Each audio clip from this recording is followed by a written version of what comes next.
اور اسی چیز کو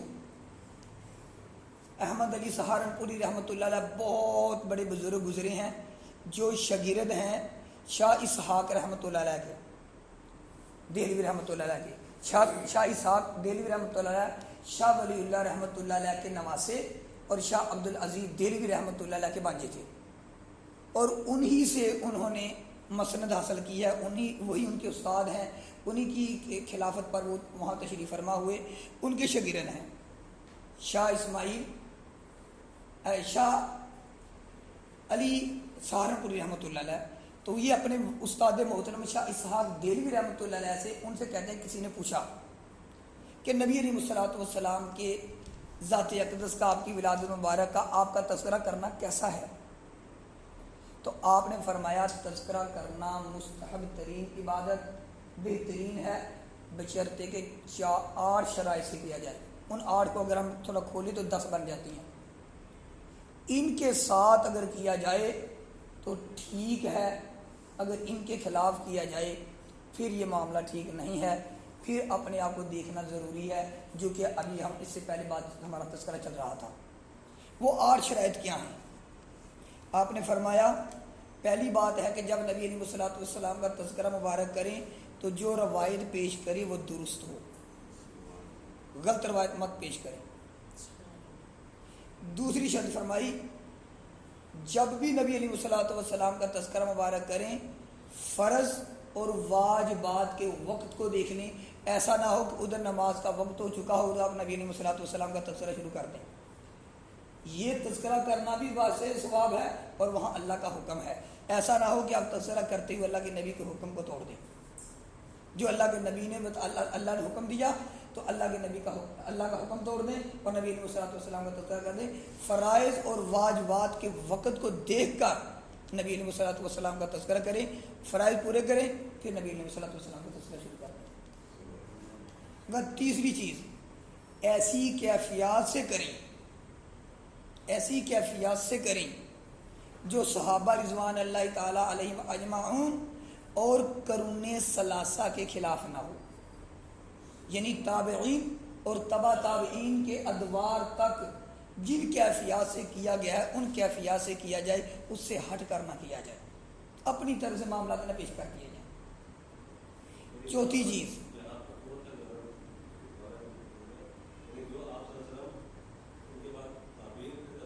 صحابہ جی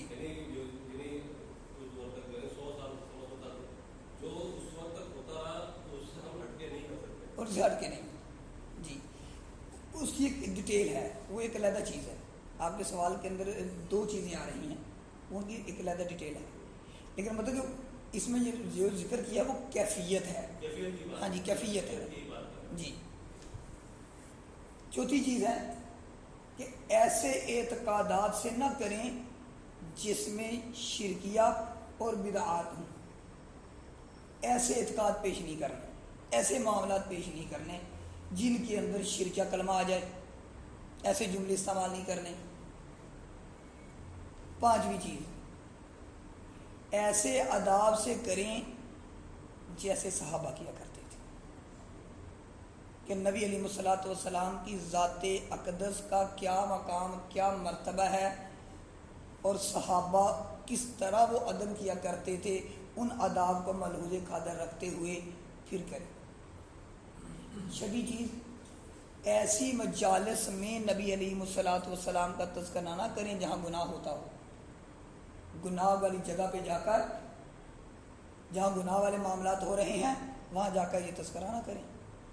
اس کا ایک بزرگ ہیں ابھی پاکستان کے اندر وہ گزرے ہیں، تو ان کی نام میرے ذہن سے نکل گیا، ان کے ساتھ کتاب لکھنے والے تجلیات ربیع الاول نبی علیہ الصلوۃ والسلام کی شان اقدس مبارک پر کتاب لکھی انہوں نے، وہ ذکر فرما رہے تھے مولانا عبد الکریم ندیم صاحب کے ایک بزرگ کے ساتھ میں جا رہا تھا، سفر پر تھے، تو میں نے نبی علیہ الصلوۃ والسلام کا تذکرہ وارد کرتے ہوئے انس بن مالک رضی اللہ تعالیٰ کا تذکرہ کیا، فرمایا ایک دم انہوں نے بڑے غصے سے میری طرف دیکھا اور خاموشی کا اشارہ فرما دیا، ہم سب خاموش ہو گئے، کہتے چلے گئے، جب وہاں بیٹھ گئے اپنی جگہ پر پہنچ گئے بیٹھے تو جب بات چیت شروع ہونے لگی تو اب سلام شروع کیا تو کیا فرمایا، یار وہ آپ انس بن مالک رضی اللہ تعالیٰ عنہ کی بات کرنا چاہ رہے تھے، وہ بات تو سنائیں.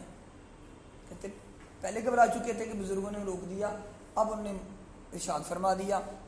اور ساتھ ہی فرمایا کہ میں نے اس لیے روکا تھا کہ ہم بازار میں سے گزر رہے تھے، اور بازار میں گزرتے ہوئے وہاں پہ لوگ اپنی باتوں میں اور شور شرابے میں اس طرح ہے، وہاں اللہ کے نبی علیہ السلام کا تذکرہ کرنا مناسب نہیں تھا. یعنی بزرگوں کی کیفیت دیکھیں کہ کہاں تک ہے.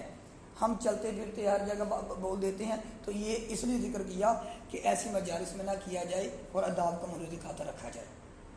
7ویں چیز ذکر ولادت، تذکرہ مصطفیٰ صلی اللہ علیہ وآلہ وسلم کرنے کے لیے اچھی نیت اور اخلاص کو مد نظر رکھا جائے.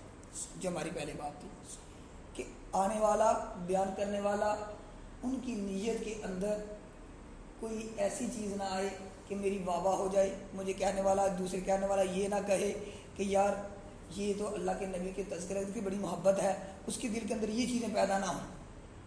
وہ اپنی گناہوں کو لے کر آئے کہ تذکرہ مبارک کے لیے جب میں تذکرہ مبارک میں بیٹھوں گا تو اللہ کی رحمت نازل ہوگی، میرے گناہوں کی بخشش ہوگی، میں اللہ کی رحمت میں آؤں گا. اپنی واہ واہ کے لیے نہیں، وہ جو آپ نے پہلے تذکرہ کیا کہ یہ کہ اس کی نیت ٹھیک ہو. باقی جو معاملات ادھر کے ہیں وہاں پہ ہیں، آپ کو تو علم ہی نہیں ہے کہ وہاں کیا کچھ ہو رہا ہے، تو اپنی نیت ٹھیک کر کے جانا ہے. اور فرمایا 8ویں چیز اس اعتقاد سے کرے نبی علیہ السلام کا تذکرہ مبارک کہ جس طرح دوسری چیزیں مستحب ہیں، بہتر ہیں، اور نبی علیہ السلام کا تذکرہ مبارک کرنا تو ان سے بھی زیادہ اولیٰ ہے، مستحب اولیٰ ترین ہے. جس طرح اور چیزیں بڑی مستحب ہیں تو اس طرح نبی علیہ السلام کا تذکرہ مبارک کرنا تو ان سے بھی افضل ہے. تو جیسے ہمارا یہ عقیدہ ہے کہ لوح و قلم عرش معلیٰ سے بھی نبی علیہ السلام کی ذات اقدس جو ہے سب سے اعلیٰ ہے. بس اللہ کے بعد اگر کسی کی شان ہے تو وہ نبی علیہ السلام کی ذات اقدس کی ہے. تو ان کا تذکرہ مبارک کرنا وہ کتنا اعلیٰ ہوگا، اس نیت کے ساتھ کریں. 9ویں چیز فرمایا اس کے لیے کہ خاص وقت مقرر نہ کریں کہ اس دن کو کرنا ہے، فلاں دن کو نہیں کرنا، فلاں ٹائم نہیں کرنا، فلاں نہیں ہے، ایسا نہیں ہے. ہم بیٹھے ہیں، بدھ کو بیٹھے بدھ کو کر لیا، جمعرات کو بیٹھے جمعرات کو کر لیا، سوموار کو وقت آیا. جب بھی نبی علیہ السلام کا تذکرہ مبارک ہمارے کسی وقت کا محتاج تو نہیں ہے، ہر وقت ہر پل ہر چیز تو ان کے صدقے سے ہے. تو ہر چیز ان کے لیے کوئی مہینہ خاص نہیں ہے. صرف مسئلہ کیا ہے، ربیع الاول کو ایک نسبت ہے نبی علیہ السلام کے ساتھ. 4 چیزیں ملی ہیں نبی علیہ السلام کے ربیع الاول کے اندر، تو اس کے اندر تذکرہ مبارک ذرا زیادہ ہو جاتا ہے، ایک نسبت ہے. لیکن ہر مہینے ہر دن کہیں نہ کہیں کسی نہ کسی جگہ پہ اور کوئی نہ ایسا پل گزرا ہی نہیں ہے کہ جب نبی علیہ السلام کا تذکرہ مبارک نہیں ہوتا. اب اذان کو ہی دیکھ لیں، صرف ایک اذان کو دیکھ لیں، 24 گھنٹے پوری دنیا میں اذان ہوتی ہے اور نبی علیہ السلام کا تذکرہ مبارک ہوتا ہے. اللہ نے یہ تو فرمایا وَرَفَعْنَا لَكَ ذِكْرَكَ، ایک لمحہ نہیں گزرا کہ نبی علیہ السلام کا تذکرہ نہ ہو رہا ہو. اور فرشتے روزانہ نبی علیہ السلام کے روزانہ پر آ رہے ہیں. جو صبح آتا ہے عصر تک رہتا ہے، جو عصر ٹائم آتا ہے صبح تک رہتا ہے، درود و سلام پڑھ رہا ہے. اور جو ایک دفعہ آ گیا اب اس کی قیامت تک باری نہیں آئی. تذکرہ مبارک کی پل بند نہیں ہوا. تو فرمایا 10ویں چیز کیا ہے، ایسی جگہ پر تذکرہ نہ کیا جائے لوگوں کو جمع کر کے جہاں پہ مخلوط ہوں، لڑکیاں بھی ہوں لڑکے بھی ہوں، اور یہ سارا معاملہ کر کے تو یہ سارے معاملہ کرے، مخلوط کام نہ کرے، شریعت کی حدود کو نہیں توڑنا. اور ایسی جگہ پر ایسے معاملات بھی نہ کریں جہاں پہ اسراف ہوتا ہو، جہاں پہ اسراف ہوتا ہو. فضول خرچی والے معاملات کر کے بھی نبی علیہ السلام کا تذکرہ مبارک کرنا یہ ٹھیک نہیں ہے. شاہ اسحاق دہلوی رحمۃ اللہ علیہ نے ان شرائط کے ساتھ نبی علیہ السلام کا تذکرہ کرنا مستحب اولیٰ ترین قرار دیا ہے.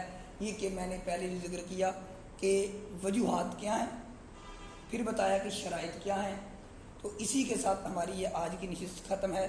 صرف چند منٹ اور صرف اس حوالے سے کہ اس نبی علیہ الصلوۃ والسلام کی محبت میں ابھی 1-2 دن پہلے عاشق رسول صلی اللہ علیہ وآلہ وسلم کا دن گزرا. اس حوالے سے صرف ان کے 3-4 ان کی سیرت پر بات کرتے ہوئے کہ غازی علم دین شہید رحمۃ اللہ علیہ ان کا دن گزرا. اس حوالے سے صرف معلوماتی کو 3-4 پوائنٹس. پہلی بات یہ ہے 29 اپریل 1929 کو راجپال کو غازی علم دین شہید رحمۃ اللہ علیہ نے واصل جہنم کیا تھا. پھر اسی راجپال کو قتل کرنے کی بنا پہ 31 اکتوبر 1929 کو ان کو میاں والی جیل کے اندر پھانسی ہو گئی. تیسرا، جب ان کو پھانسی ہو گئی تو لاہور شہر کے اندر 6 لاکھ کے قریب لوگوں نے اس وقت ان کا جنازہ پڑھا، جو لاہور کا سب سے بڑا جنازہ تھا اس وقت کا. چوتھی چیز، نماز جنازہ ان کی وزیر خان جو مسجد ہے ان کے جو قاری صاحب تھے شمس الدین، انہوں نے پڑھائی. اور ان کو قبر مبارک کے اندر مولانا دیدار علی شاہ صاحب رحمۃ اللہ علیہ اور علامہ اقبال رحمۃ اللہ علیہ نے ان کے قبر مبارک کے اندر اتارا. تو ہمیں بھی اللہ رب العالمین نبی علیہ الصلوۃ والسلام کے ساتھ ایسی محبت نصیب فرمائے. ان اشعار کے ساتھ جو سید ابو ذر بخاری رحمۃ اللہ علیہ نے ذکر کیے اس کے ساتھ کر کے ختم کرتا ہوں. مقدس سمجھ کر میں سرما لگاؤں، مقدس سمجھ کر میں سرما لگاؤں، جو اڑ کر کے آئے غبار مدینہ، وما علینا الا البلاغ المبین.